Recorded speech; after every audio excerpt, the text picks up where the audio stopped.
The following is a Hoop Ball presentation.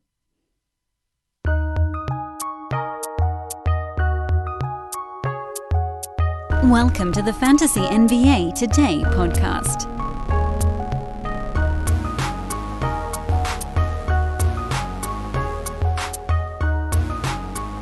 What's going on? It's the Hoop Ball Clippers podcast coming at you on a Sunday morning as Los Angeles Clippers continue their winning streak, beating the Philadelphia 76ers 122-112. Hope you're having a fantastic weekend wherever you are as you listen to this, whether it's Sunday night you're listening to this or it's Monday. A great start to the week hopefully is ahead for you. And for the Los Angeles Clippers, boy, it has been a really nice stretch where they have now won 5 games in a row with wins over the Hornets, the Hawks, 2 against the Spurs, and the 76ers last night. We're going to have Adam Ausland of 570 AM KLAC. He does the pregame, the halftime, and the postgame for the Clippers radio network. He'll join us on this podcast. We'll talk about this winning streak. We'll chat about what Rondo is going to bring to the Clippers. Obviously, the departure of Lou Williams is a punch to the gut as he was so good for the Clippers and was someone that was relied upon as that sixth man of the year and was so relied upon that the Clippers would play him late in games and he would get points whenever the Clippers needed him. So sad to see him go because he really was the definition of what the Clippers have become over the last couple of years. And someone that works hard. He doesn't care about whether he has a huge role, a smaller role. It's just a team player when you look at Lou Williams. So sad to see him go. I tried to do a podcast, by the way, on Friday to recap the trade deadline, but my recording software decided to completely freak out on me. So we had a podcast that was ready to go. I clicked stop, and all of a sudden, there was about, let's say 15 to 20 different breaks in audio. So basically unsalvageable, and that's why you only get one podcast today. So tried to do one on Friday, was going to offer my thoughts on the trade because, frankly, Clippers Twitter has just been going crazy when it comes to Rondo, and they refuse to say the Clippers need a point guard. And frankly, I started to drift that way because I felt like Paul George, Kawhi Leonard need to have the ball in their hands. But here's the thing with Rondo, and we'll talk to Anna about this.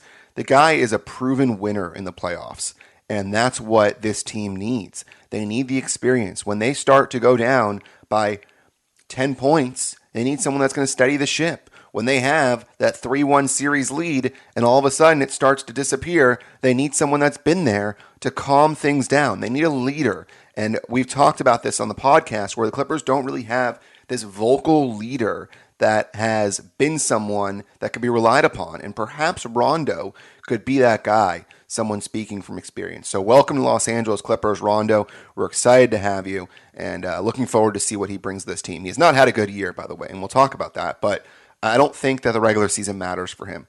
I think that the Clippers got him just for the postseason. Now the question is, what does that do to the rest of the rotation? What does it mean for guys like Luke Kennard, Terrence Mann, who's unbelievable last night?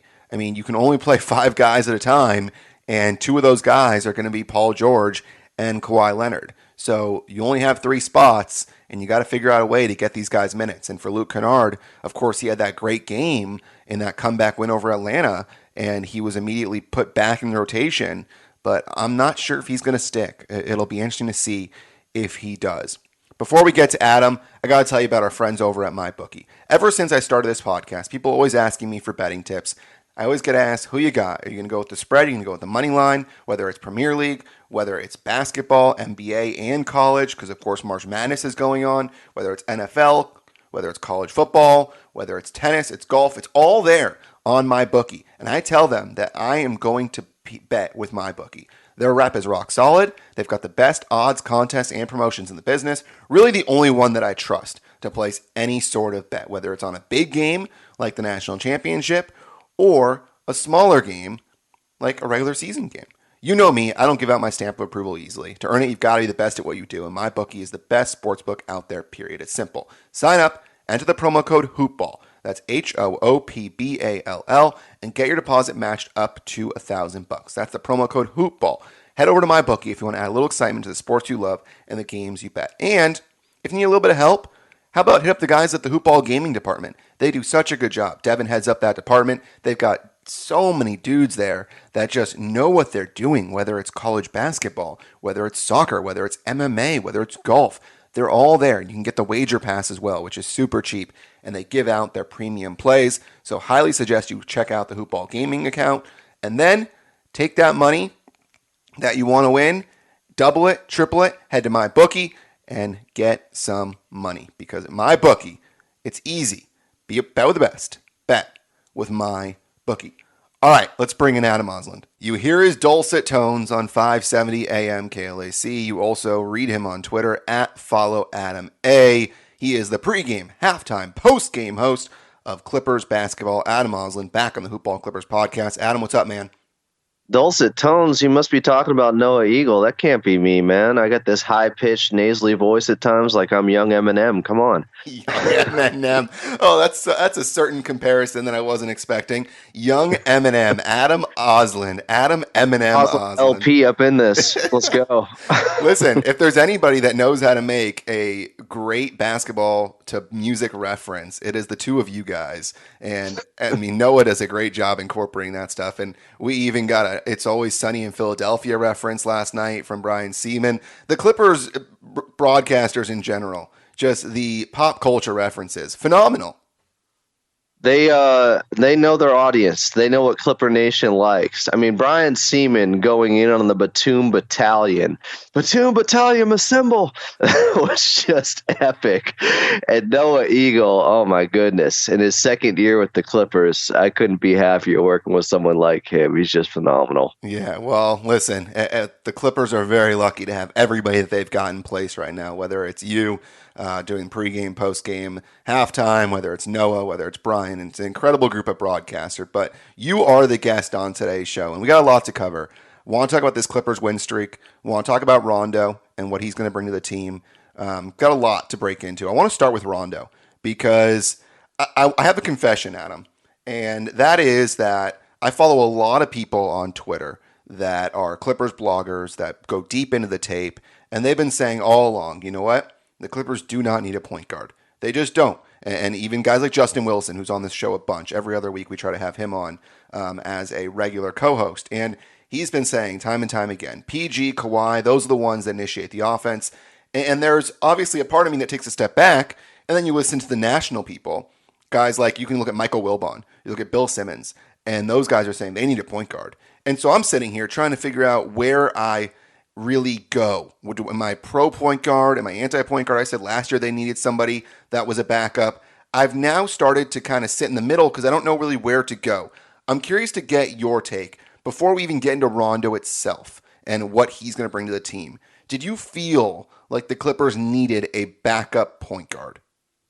Well, I guess there's a difference between a need and a want and somebody that can still help you. Whether or not you could win it all without this guy, there's a disconnect there. I do think it was a little bit of an overblown narrative just because this team had been so good passing the basketball and sharing the basketball, and everyone's a willing passer, and that makes everyone a threat out there.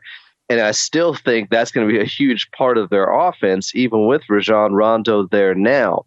So I understand. I came from a perspective of, do they need it? No. Could it help? Yes.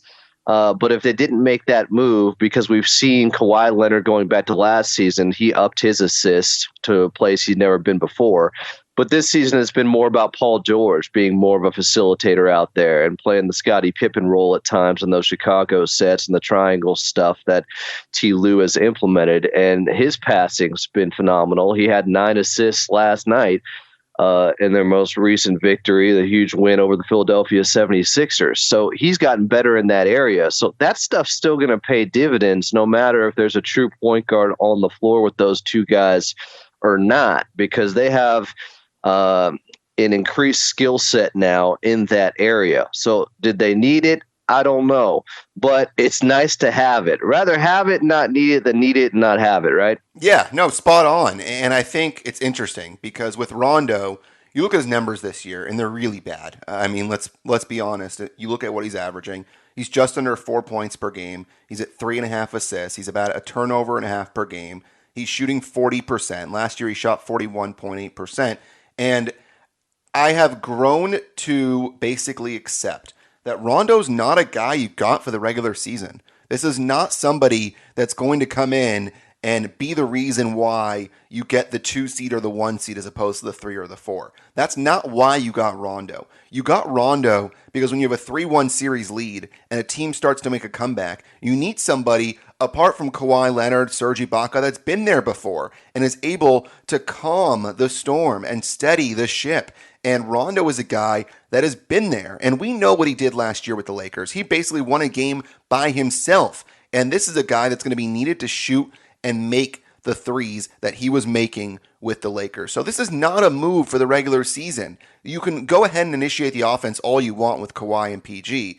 And Lawrence Frank said yesterday, I believe it was, that there are times when Kawhi and PG start the offense while Rondo will be able to start it, and maybe Kawhi and PG will be the ones that finish it. So I think the end of game execution will be better with Rondo on the floor, because instead of going ISO, because you can't go ISO when Rondo brings up the ball. I mean, Rondo's not going ISO. You have movement off the ball, and that allows guys like Kawhi and PG to get open. What are your thoughts? Yeah, I completely agree with that last part and the first part, because I don't understand why anyone is even comparing his regular season stats like we haven't seen this before, where he has the ability to flip the switch like no one else has in the last 25 years once he enters the playoffs. It reminds me of the old Westbrook phrase, which is obviously false about Patrick Beverley, but Pat Bev trick y'all, which he doesn't. He's a great player. He's much more than just the numbers. He's huge for this Clippers team. You look at the win-loss record the last 3 years with him and without him. But Rondo, fool y'all, trick y'all in the regular season if you think that's who he's going to be in the postseason. Because I saw some backlash, even a little bit from Clipper Nation, and the criticism there of making this move at first. And I think a lot of people have started to come around. They've let it marinate, and they see how he can be used in the playoffs for all those reasons that you mentioned. But it's not just that he shot 40% from 3 in the bubble last season with the Los Angeles Lakers. Take that out of it. If you think the bubble stuff is unique or fluky, or you can't trust some of those numbers, go back 2 years before that, where he shot 42% with the New Orleans Pelicans in 2018 when they made a run and lost in the second round to the Golden State Warriors after they completely wrecked the Portland Trail Blazers and Damian Lillard and CJ McCollum thanks to Drew Holiday and Rajon Rondo in that first round. That's probably some of the best basketball I've ever seen him play. At least, he was 32 then. He's 35 now, just turned 35. In the older state of Rajon Rondo since he tore his ACL. That's some of the best basketball I've ever seen him play. If anybody wants to go back and look at those highlights and just look at how he was always a step ahead of what they were doing out there. And that's a huge part of this. As you mentioned, it's how cerebral he is. It's his leadership off the court too. And I said this the other night on Clippers Talk, but if anyone is an extension of their head coach, it's Rajon Rondo, because he has that relationship with Ty Lue, who's considered the Rondo whisperer. If Doc Rivers is the Tobias Harris whisperer, Ty Lue is the Rondo whisperer. It goes back to their days together at Boston when Ty Lue was there on the coaching staff. But this is someone who is going to fulfill the agenda put out and the game plan put out by head coach Ty Lue, and always remind players of how they're supposed to play on offense and on defense. And while it's really difficult to see Sweet Lou Williams leave, and I completely understand, and I think that's where some of the backlash came. It's just the emotions were high at that point. Sweet Lou Williams is someone who helped transition from the Lob City era to the 2-1-3 connection era. But what Rondo offers is, even if he's not scoring the ball, he can still make an impact out there. And I think they have more guys that can fill it up, like we saw from T-Man last night, like we saw from Luke Kennard against Atlanta, like we've seen with Reggie Jackson, that can do some of that scoring that Sweet Lou Williams has provided over the years. But there's really no one that adds that element and that extra dimension offensively with playmaking like Rajon Rondo. He's just on another level in that area. And if he can initiate things, he can unlock the best versions of Kawhi Leonard and Paul George. And ultimately, if you're going to win a championship, that's what has to happen. I've said this before, and it's kind of a weird thing to say, but in some ways, Paul George is the X factor, because if he plays to his highest level, then the Clippers can beat anyone. You have to bring that out of him, because last season, if you look at how LeBron and AD dominated in the playoffs, they both were averaging about 28 points per game. That's typically what you need from your superstars. Kawhi Leonard provided that, but Paul George was just getting 20 per game. So to bring out the best in him, even though he has been a better passer, it still comes down to Paul George and that shooting and scoring ability. And I think Rajon Rondo is going to get him in his spots and get him comfortable out there. And that can make all the difference in the world. And by the way, we're talking about someone that only played 25 minutes a game last season in the playoffs for the Lakers. Like, he might only play 15 to 20 minutes a night for the Clippers, considering the depth on this team. But as you mentioned, late in games, half-court offense, those critical moments, having Rajon Rondo is going to be huge. Yeah, we'll get into that in just a second in terms of the minutes, because I think that's going to be one of the toughest jobs that Ty Lue has ever had, trying to figure out who is going to play, because you only have 5 spots, and 2 of them are going to be PG and Kawhi. So that'll be a very tough decision. We'll talk about that in just a second. But just to add to what you were saying, first of all, with PG, I mean, that's always been the case, that he needs to be that 1B to Kawhi's 1A. And if that's the case, and if he's playing at the level that he did to start the season, the Clippers are unbeatable. I mean, the Clippers are that good when you have Kawhi and PG clicking. And then, just to add to the playoff stuff, 2017-18 with the Pelicans, he averaged just over 8 assists per game. In the playoffs, he was at 12.2, 4 more assists per game. Then you look at what he did last year with the Lakers, 9 points per game, close to 4.5 rebounds and 6.5 assists. And you mentioned the 3-point shooting. He shot 40% from 3. How about you look back at the 2017-18 Pelicans, where he shot 33% from 3 during the regular season and then 42% from 3 during the playoffs. This is just a guy that shows up in the postseason, and the Clippers just didn't have enough of that last year. They need someone that can be relied upon. And so I think the one thing that's a little bit frustrating, and I think you mentioned it in part with Lou Williams, is that the Clippers had a chance to get Rondo in the offseason. And that was always something that was on the table. But the Clippers chose not to do that. And instead, they end up giving away Lou Williams and 2 second-round picks and cash in order to get Rondo. It just seems like the Clippers knew it was probably going to be something they'd need to address later on. And unfortunately, they didn't do it. And it ended up costing them picks. And I know they've got a bunch of second-round picks, so they have a stockpile there. It's just one of those things that you're giving up picks that, by the way, Terrence Mann was a second-round pick. So very possible that you could find the next Terrence Mann in that deal that you just gave up those second-round picks and Lou Williams in order to get Rondo. So I think that's where some of the frustration, at least on my side, is, Adam, where they had to give up so much in order to get Rondo when they could have got him during the offseason.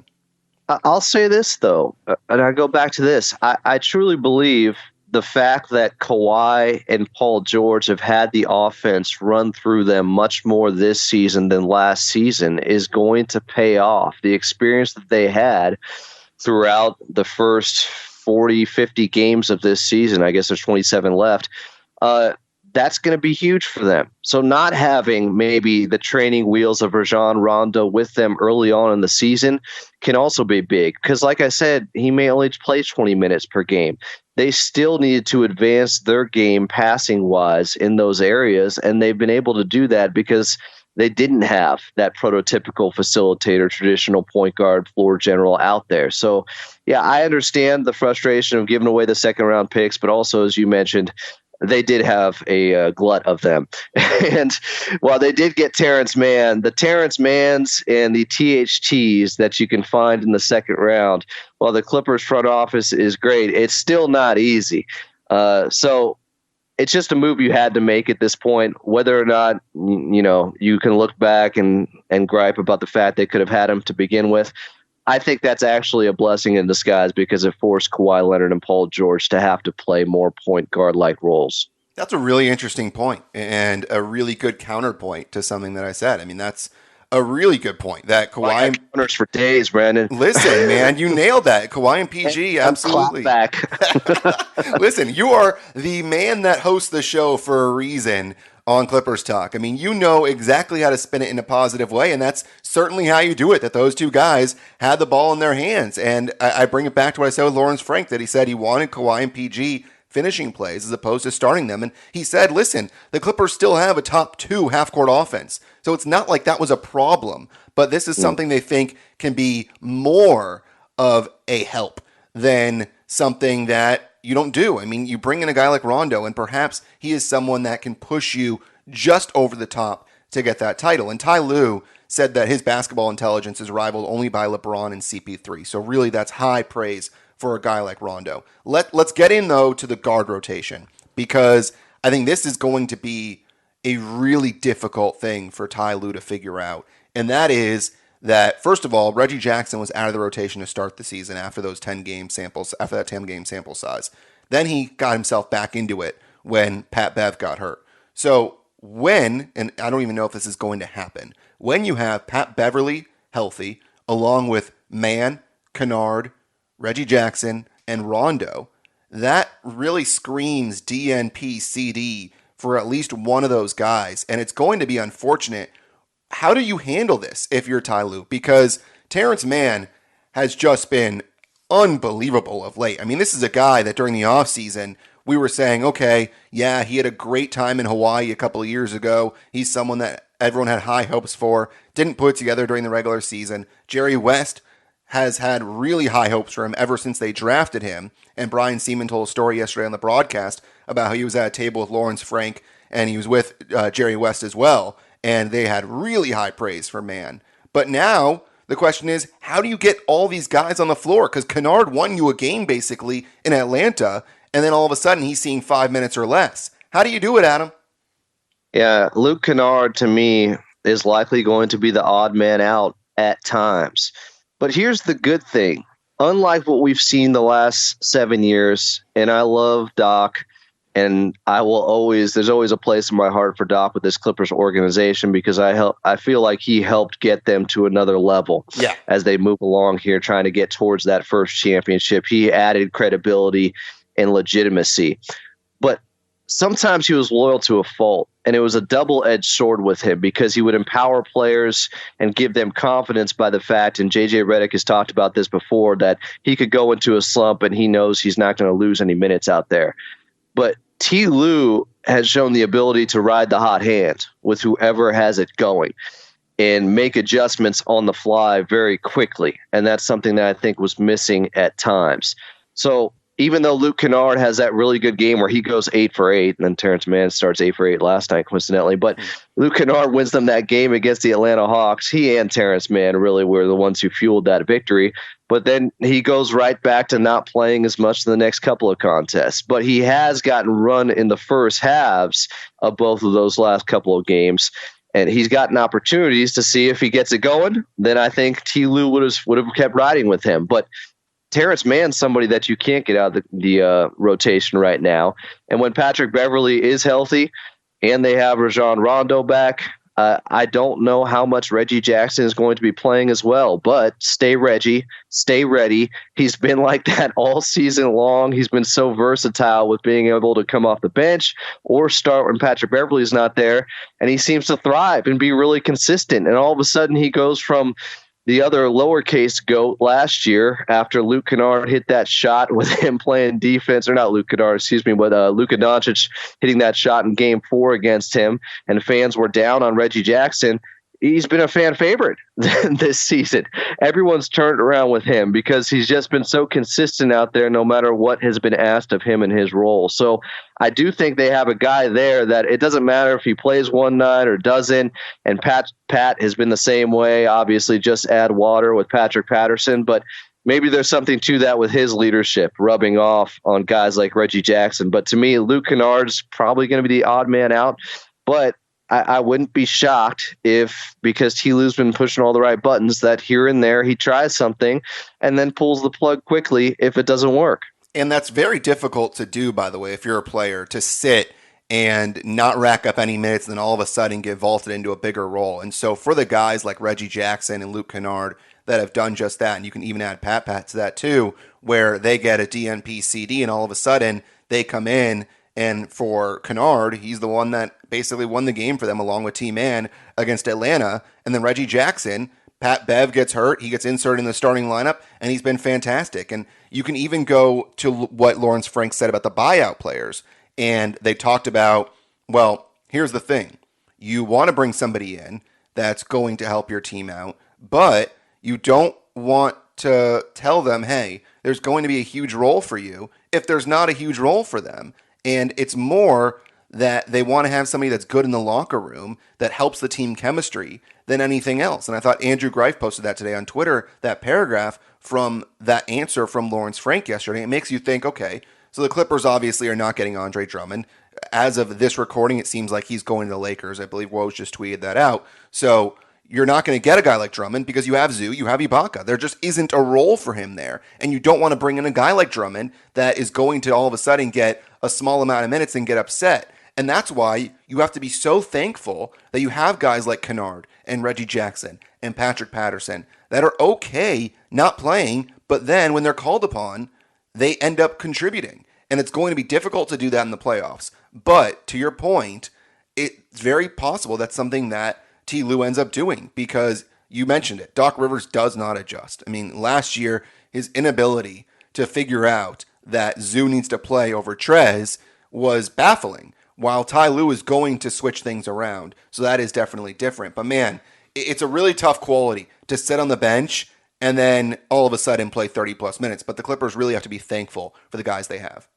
Yeah, and you mentioned it's the locker room chemistry that's different. Luke Kennard hasn't bitched all season, even when he has a good game and then doesn't play well, because even before he had the 8-for-8 game, there were signs, and some of it was during garbage time, but he'd come in the fourth quarter and he was instant offense. He was hot out there. His shot looked good. He looked confident, but he still wasn't playing meaningful minutes.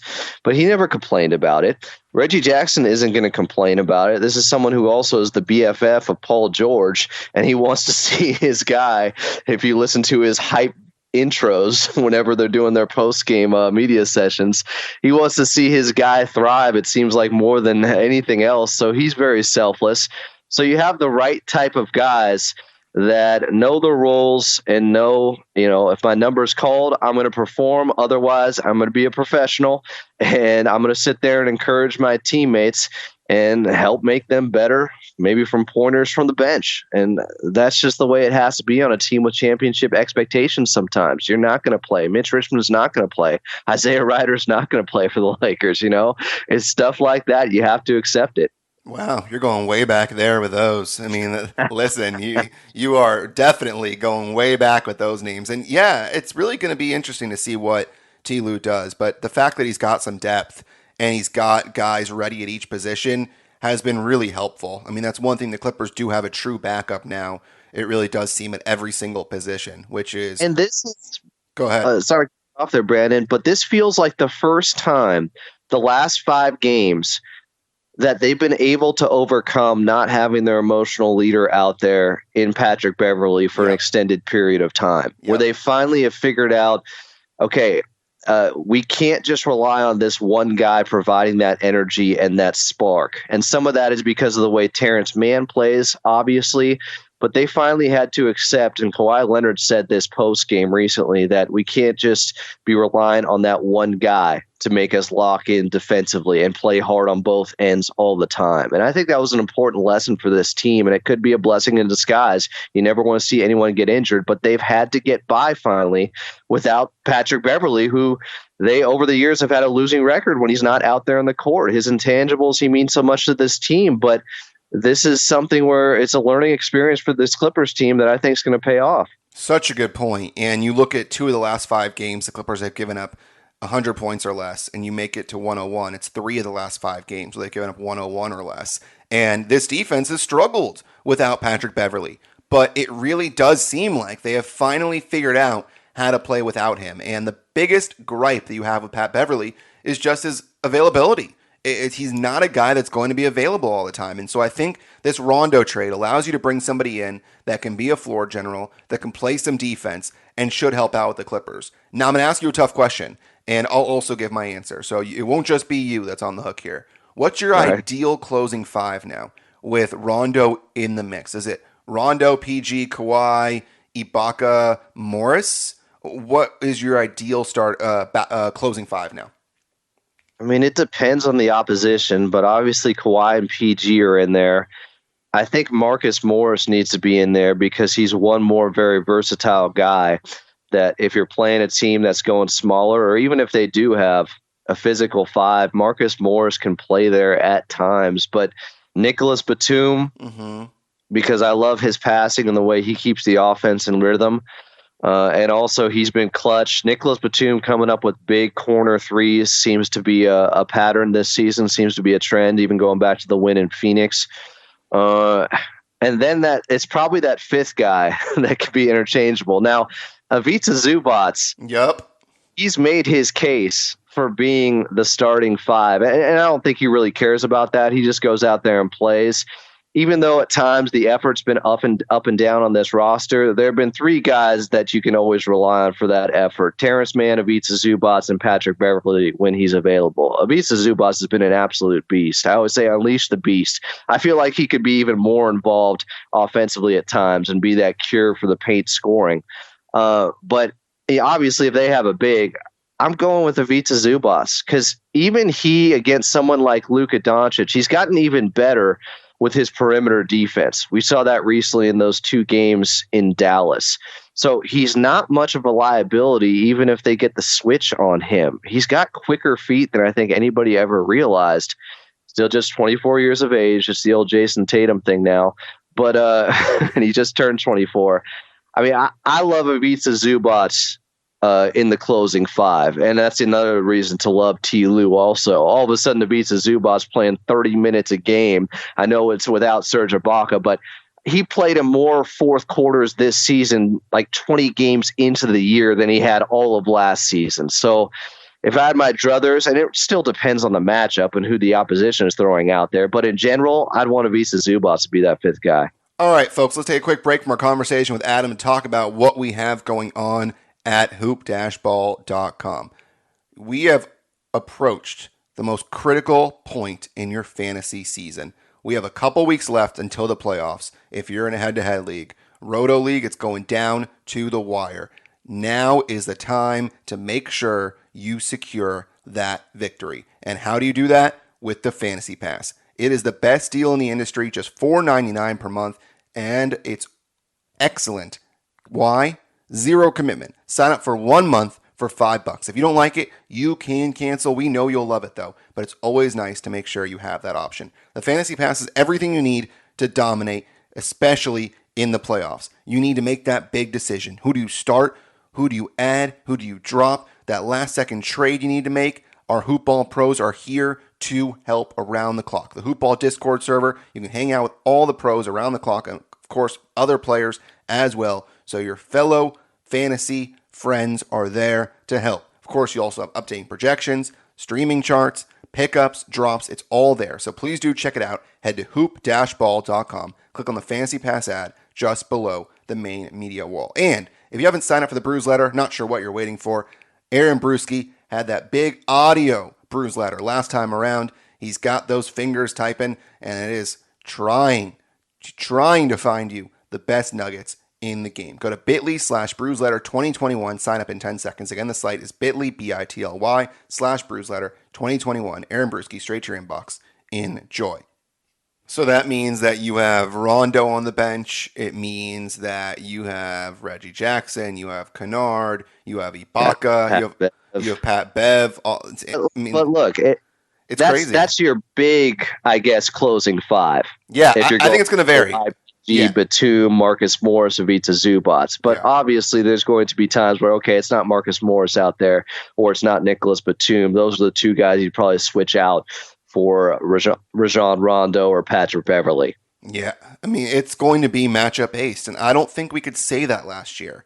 I don't think we could say last year, hey, we're going to have a different closing five in different games. It really seemed like Doc had his closing five of Lou Williams, PG, Kawhi, Trez. 4 of the 5 for sure were always locked in, and it didn't matter what the score was, but he always had basically those 4 in no matter what. And I think you can say that the Clippers very well could have 4 or 5 different closing units. And this is why you had to bring in somebody like Coach Lue, because you had to unlock the biggest strength on this team, and even more so maybe this season, is the versatility. And how many guys and how many combinations of lineups you can go with, and then finding the right one for the right moment.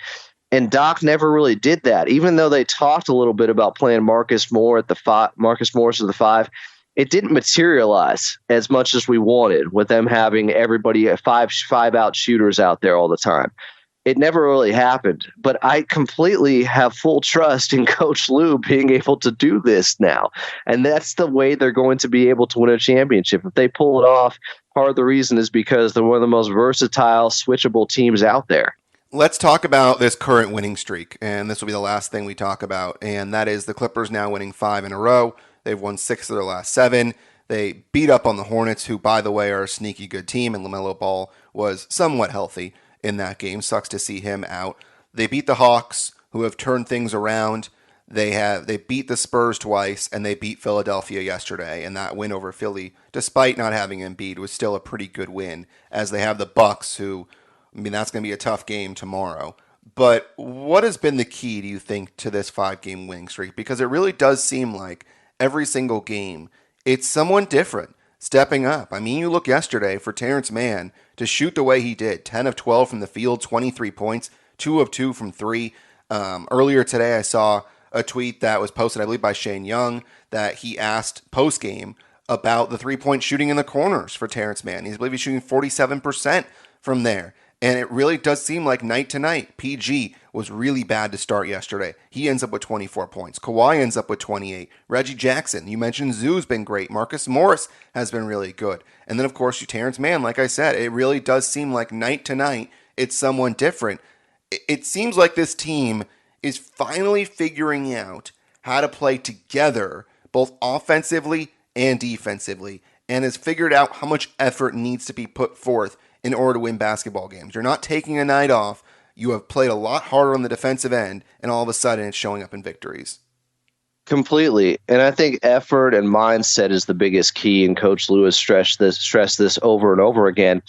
But the biggest difference to me is they're not letting how they shoot affect other areas of the game, because they have had down 3-point shooting nights during this stretch where they've won 5 in a row, but also 6 of their last 7 now. And that was something where it felt like if they weren't hitting shots before, it affected them defensively, or the effort wasn't there, or, hey, it's an off night, we don't have it. We give into that during a long 72-game season. And Coach Lue just had enough, because we went through these stretches with the Clippers where it felt like they were learning lessons, but then taking a step back, where they came back after losing that first game in Golden State where they were up by 22 and they blew it. They came back the next night. They performed really well. Then against the Memphis Grizzlies, they lost the first game. They give up 72 points in the paint. They come back the next night. They beat the same team by 20. But then they gave up, 135 or whatever it was, the New Orleans Pelicans, and there was just no consistency on that end. And Coach Lue had enough. And I think he finally got their attention. And through this, it's not just how they've been playing defensively, consistency, where they've been a top 5 defense, even including that New Orleans Pelicans game coming out of the All-Star break now. But they've just found other ways to win because they've had to, because the three-point shooting has been less reliable. Paul George is shooting 34% in March from 3, which is strange to see. It seems like it's connected to that foot injury. Ever since he came back from that, he hasn't been the same from beyond the arc.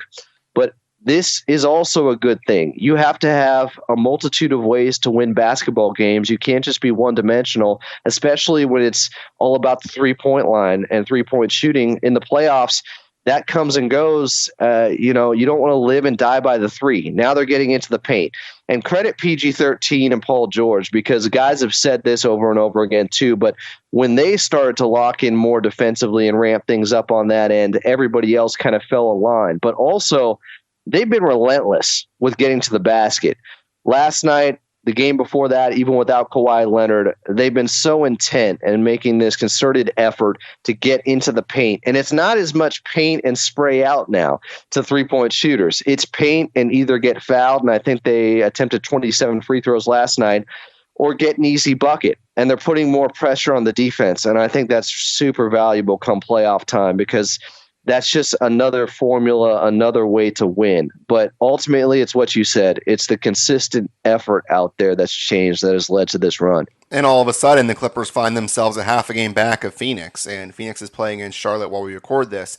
And if Phoenix beats them, it'd be 1 game. But still, you're just 1 game back of that 2 spot. And I remember it was just a couple of days ago, it seemed like the Clippers were much closer to that 6-7 spot than they were towards that 2. And all of a sudden, the Clippers are winning ball games and have put themselves in a really nice position.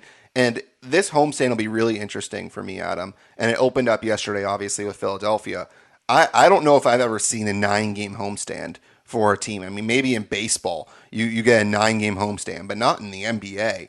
And you've got teams like Milwaukee, Denver, the Lakers, Portland, Phoenix. You have some really tough teams during this homestand. What are your expectations from this team? Because there are times when you're at home that you really could take the foot off the gas because you're at home, you're seeing family, perhaps you don't come with that same focus that you would on the road. What are your expectations from these 9 games? I mean, record-wise and in general. I mean, are you looking maybe 6-3, 7-2, and then just what type of play are you expecting to see?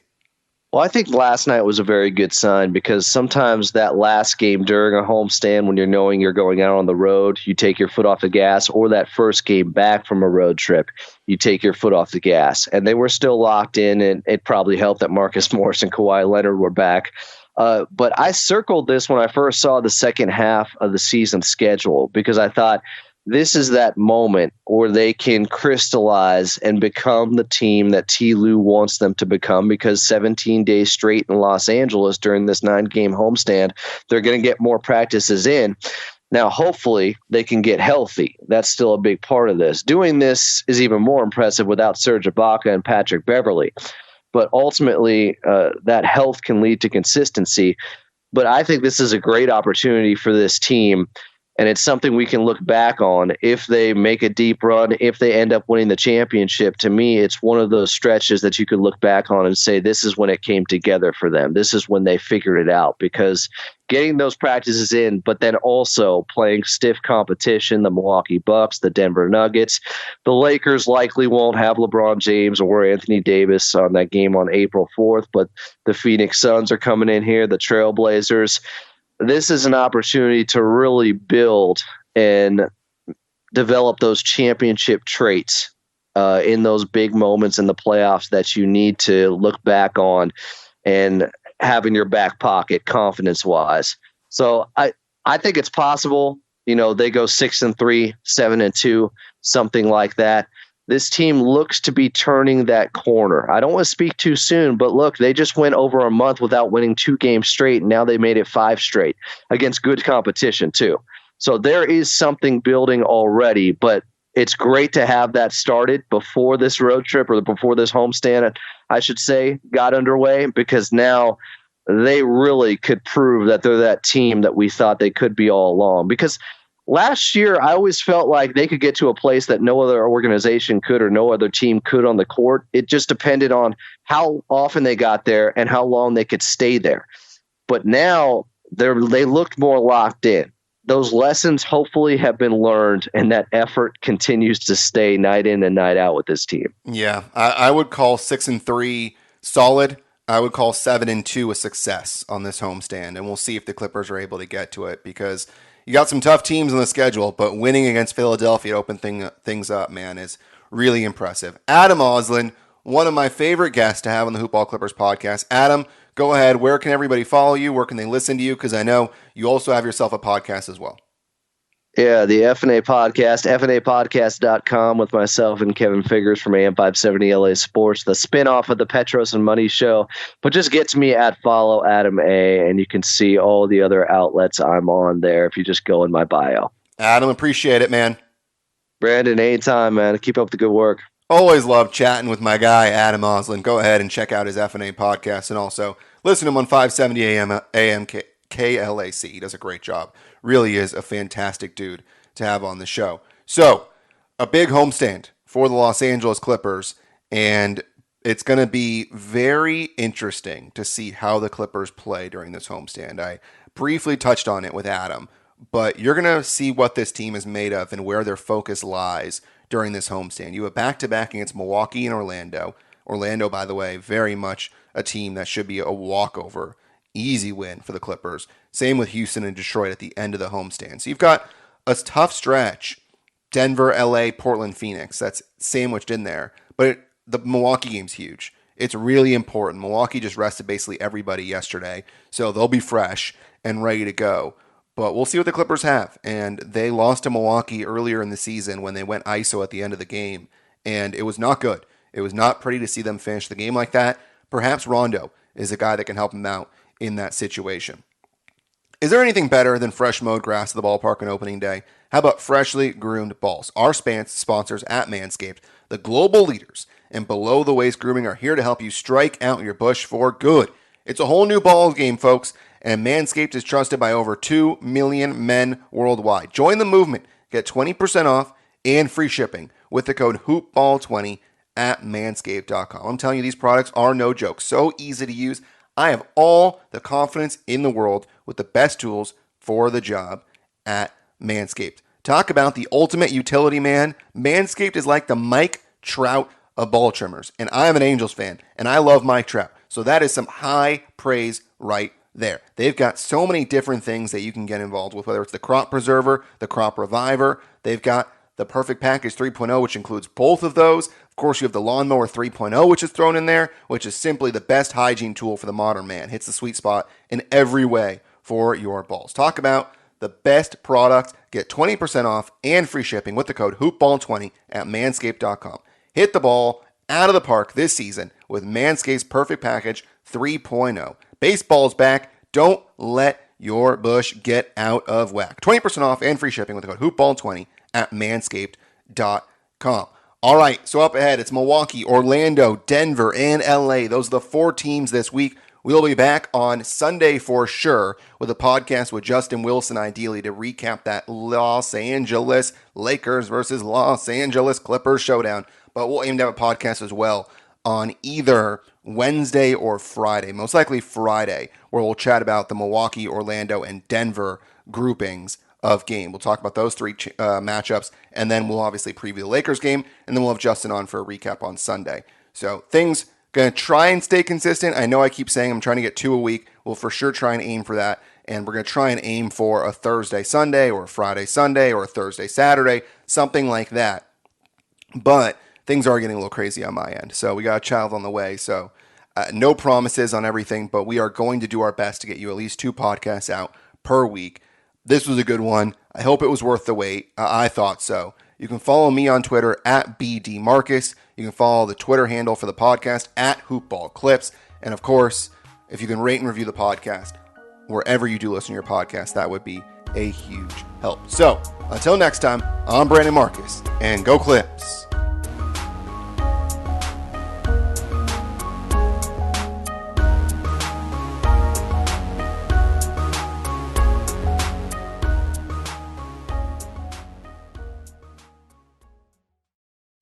This has been a Hoop Ball presentation.